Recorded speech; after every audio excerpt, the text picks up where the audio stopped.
In this video, we're going to be looking at the first part of the Further Organic Chemistry for Year 13 Chemistry from Edexcel, and we're focusing on topic 15A, which is chirality. So what are we going to look at? Well, we're going to figure out what chirality is and how that leads to optical isomerism, what the effect of optical activity is on plane-polarised light, what we mean by a racemic mixture, and then how we can use optical activity as proof of different mechanisms, so in particular looking at SN1 and SN2 reactions and how we can confirm what mechanism we follow using optical activity. So in GCSE you've been learning about isomerism right from the beginning. So you've been learning about functional group isomerism, looking at chain isomerism and position isomerism. At Year 12, you were introduced to geometric isomers, and that was your cis and trans, or E and Z isomerism.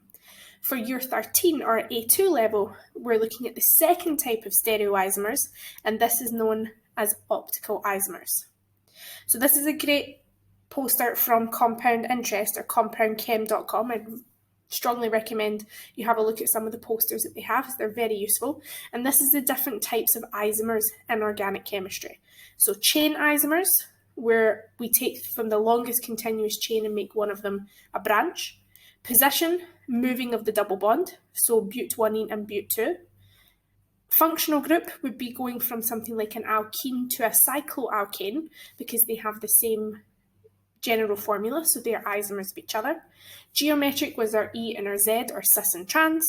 And now optical is this new one where we have non-superimposable mirror images. And you actually have two examples of optical isomers right in front of you, and that would be your hands. Your hands are the easiest way to visualize what optical isomers are. So optical isomers are non-superimposable mirror images of each other, and they are also known as enantiomers. So if you take your hands and you put them one on top of the other, so both palms facing in the same direction, your thumbs stick out on either side, and they are not superimposable. You cannot put one on top of the other and get the same thing.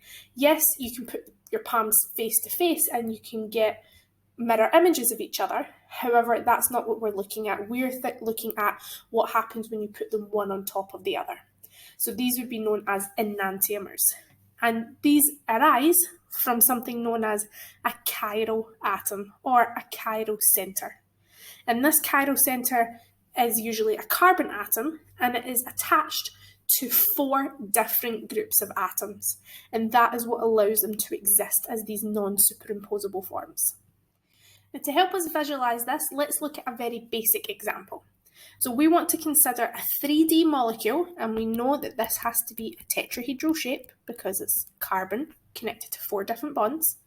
And our carbon is going to be attached to W, X, Y, and Z. Now these can be any 4 different groups. It really doesn't make a difference here. And this would be one enantiomer of this carbon molecule. If we had the other, the W hasn't changed place, but now the X, the Y, and the Z are opposite from each other.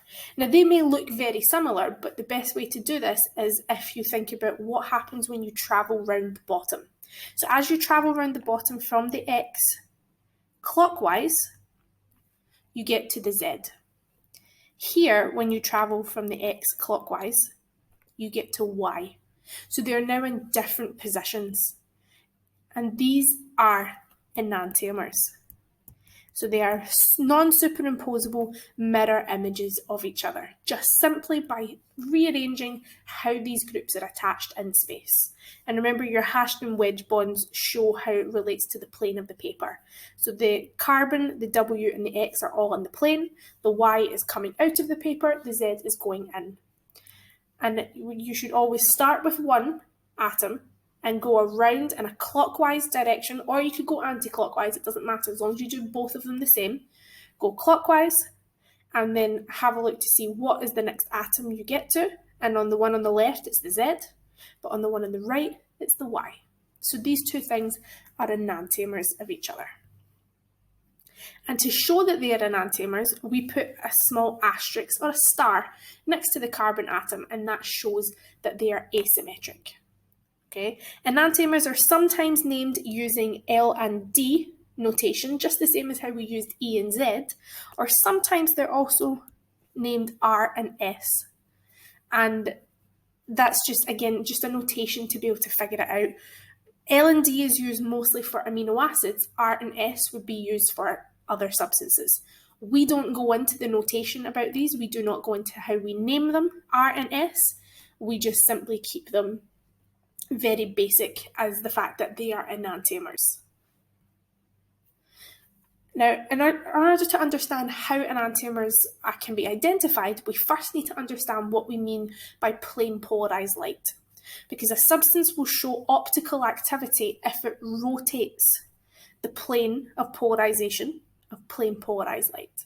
So we need to know what that is first of all. So unpolarized light is light that has oscillations in all different planes, and they are all at right angles to the direction of the travel.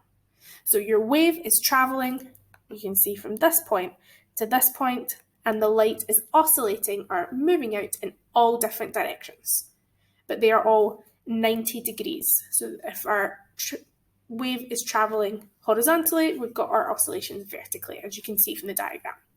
Polarized light is also known as monochromatic light, and that means it has oscillations in only one plane.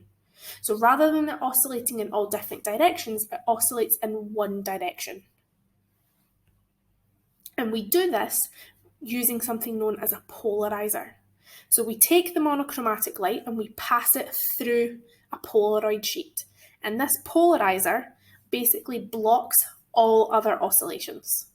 And we now only have the light oscillating in one direction. And you can see the wave here. We can confirm that it's plane polarized light and it's only oscillating in one direction by putting a second Polaroid sheet at a right angle, and the light cannot pass through. The light would only be able to pass through if the sheet was vertical like that. So that's how we make the monochromatic light.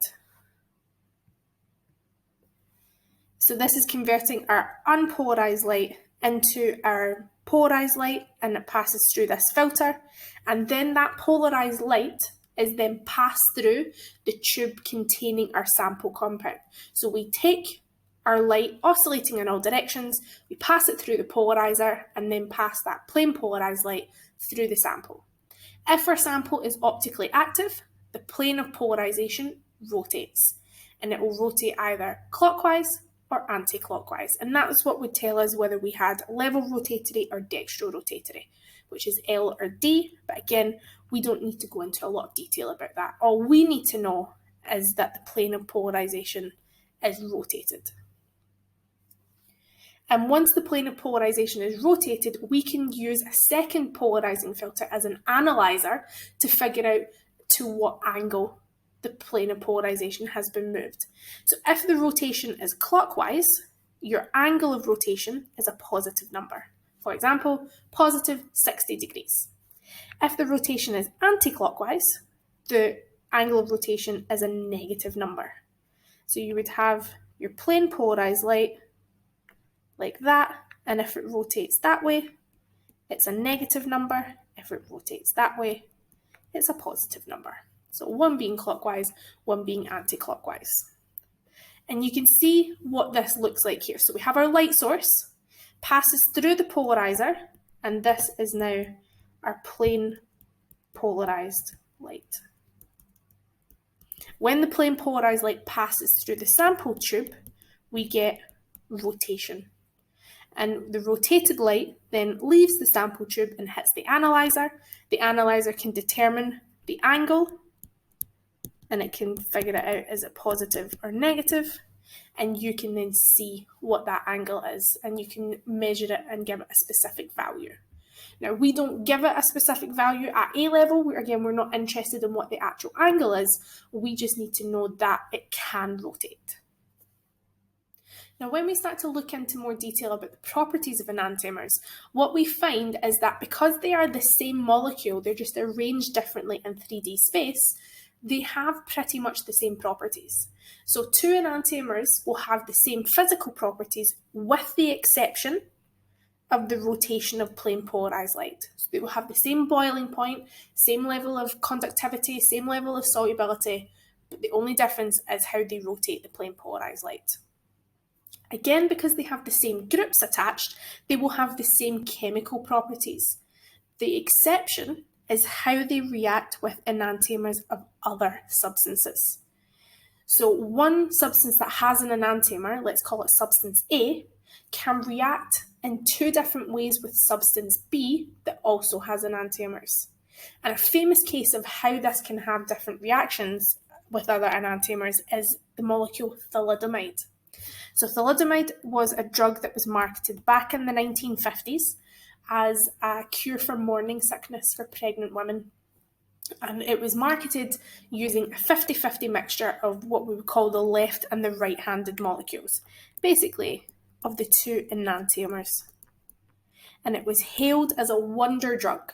So it completely cured the morning sickness. Pregnant women felt fantastic. They weren't having the same issues as they would have been if they'd been very, very ill at the beginning, especially out of pregnancy. The biggest problem was the left-handed molecule was very effective in that way. The right-handed molecule was actually then discovered to be highly toxic, and it actually caused massive birth defects, particularly during the formation of limbs. And because most women would be taking this drug at the beginning of a pregnancy when morning sickness is the highest, it affected the way that the fetus then developed, and it actually caused quite a large amount of children to be born with limb deformities. And so it was removed from the market, no longer used as a cure for morning sickness, because the enantiomers reacted with the body in two different ways. One of them was great at being an antiemetic, stopping the nausea. The other caused these massive birth defects. So of course it's no longer safe to be used.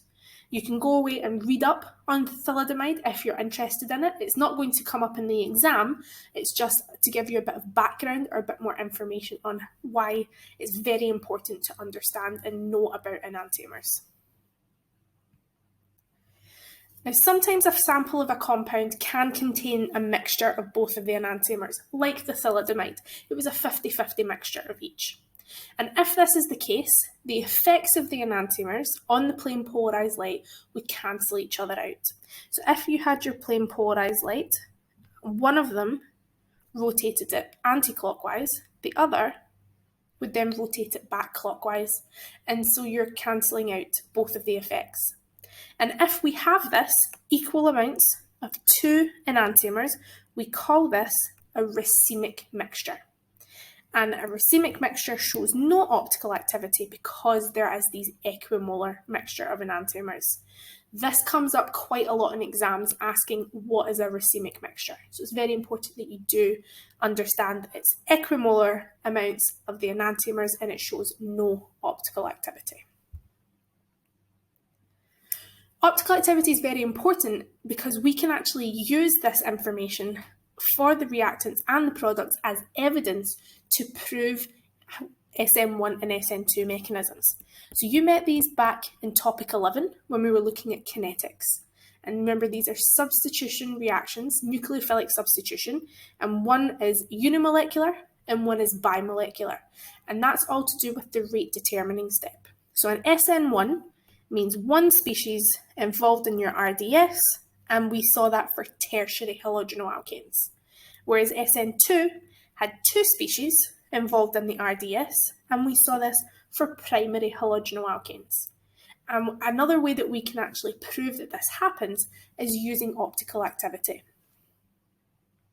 So if we start with the SN2, which is the primary halogenoalkane, we want to show what the mechanism actually is. So I'm going to just pick any primary halogenoalkane. So in this case, I've got a carbon connected to a CH3, a fluorine, a hydrogen, and a bromine. Remember, it has to have 4 different groups in order for it to be chiral.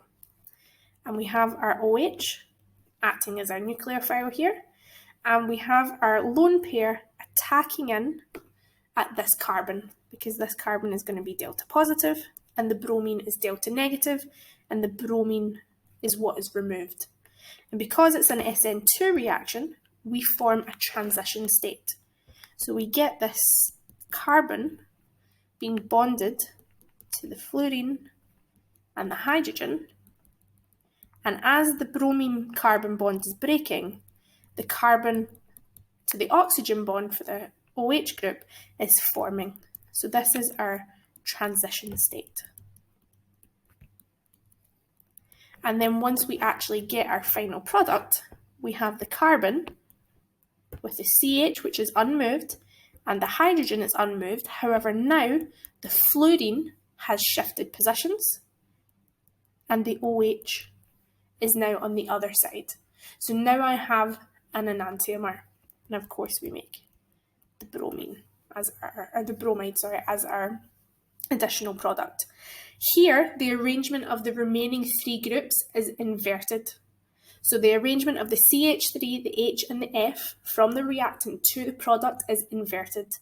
Therefore, you will have difference in optical activity. One of them will rotate anti-clockwise, the other will rotate clockwise. It doesn't matter which is which. For what we need to know, all we need to be able to state is that it is different.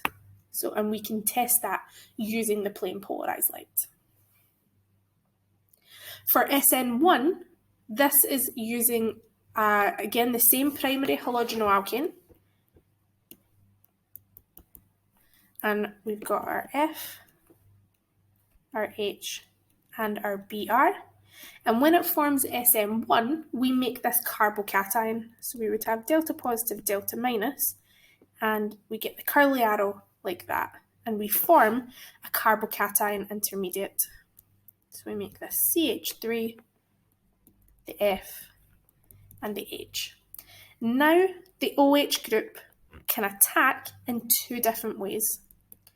So my OH with my lone pair can either attack from the right-hand side or it can attack from the left-hand side, and that then gives you two different enantiomers.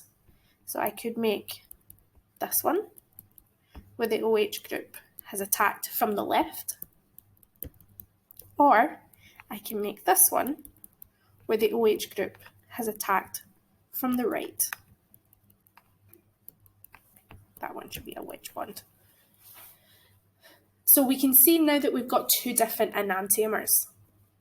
And why does this happen? Well, it's all to do with this carbocation.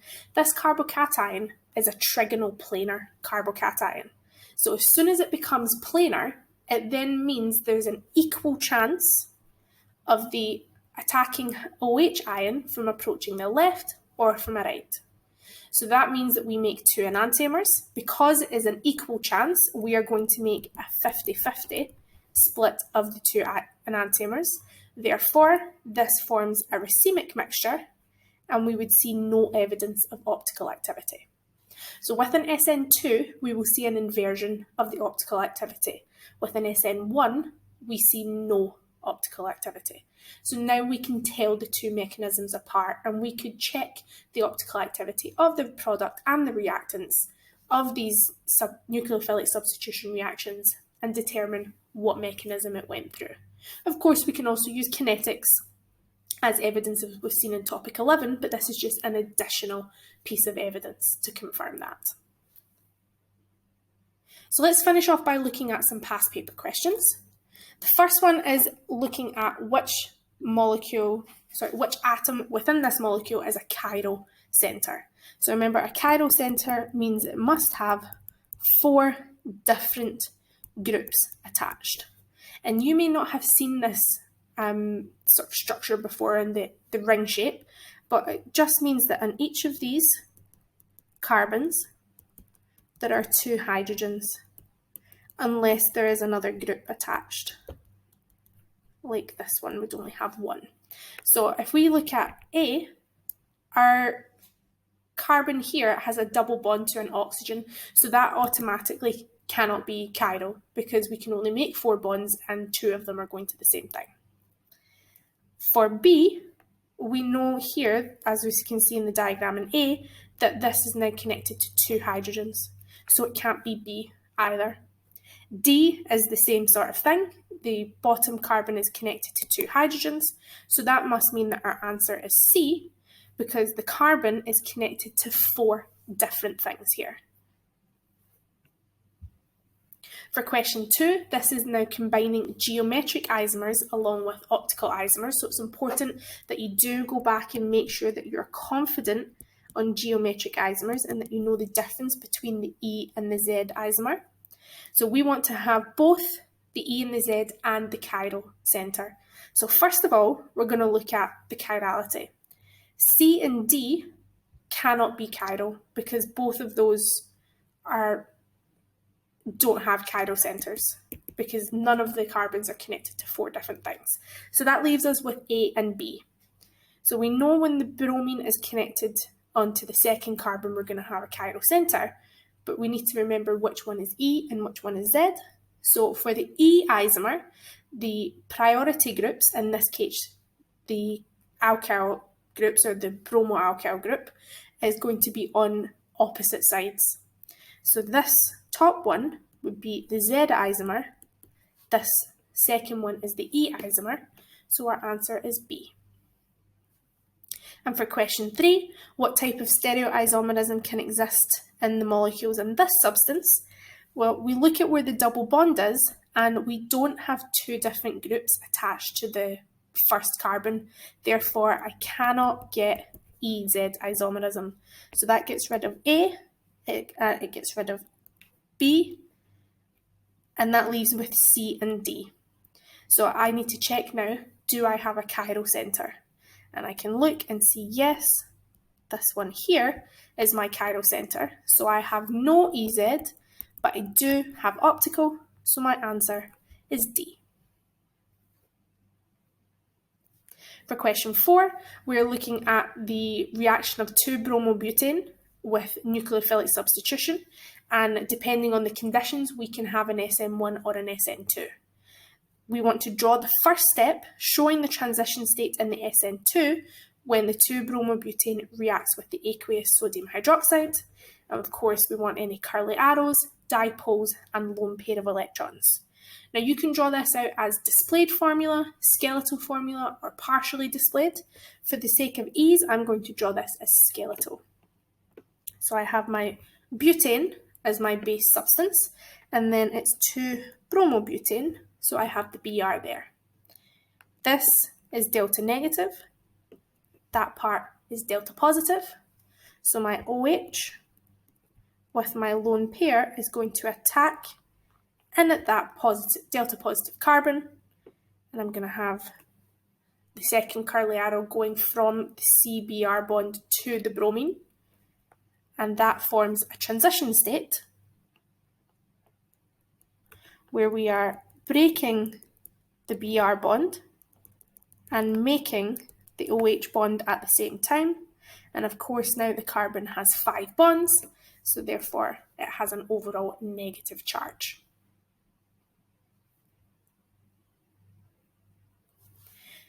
And for part D, 2-bromobutane and butan-2-ol are chiral molecules. What does the term chiral mean?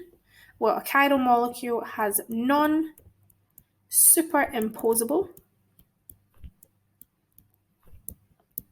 mirror images.